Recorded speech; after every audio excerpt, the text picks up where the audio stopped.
So, I guess for me, as we end this challenge, it's the end of the challenge, but it's beginning of something far bigger.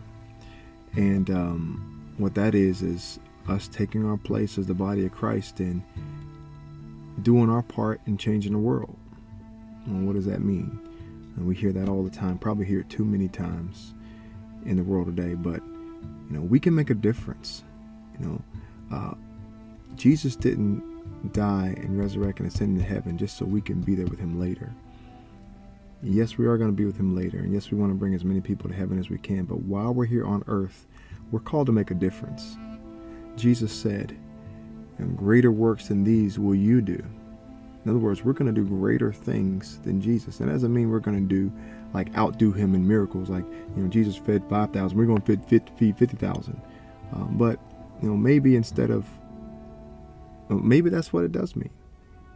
Maybe Jesus didn't mean we're going to try to one-up him in miracle doing, but we're going to exponentially be able to reach more and touch more and see more lives changed and help more and be people who literally love the unlovable, who care for those who have nobody else to care for them. Maybe this 28-1 challenge started with us getting closer to God, but maybe this 28-1 challenge needs to end with us getting close to others so that they can get closer to him as well.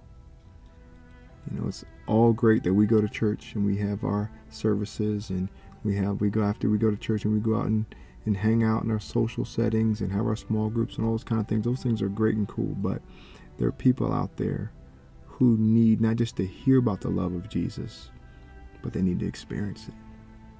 And some of those people we may never meet face to face. Maybe we're partnering with a Compassion International. Maybe we're partnering with those who are digging wells in third world countries. And maybe we're partnering with people like Tom's Shoes, who help give shoes, a simple thing that we take for granted. How many pair of shoes do you have in your closet, or do I have in my closet? Other people would give anything to have the luxuries that we are afforded in our everyday lives.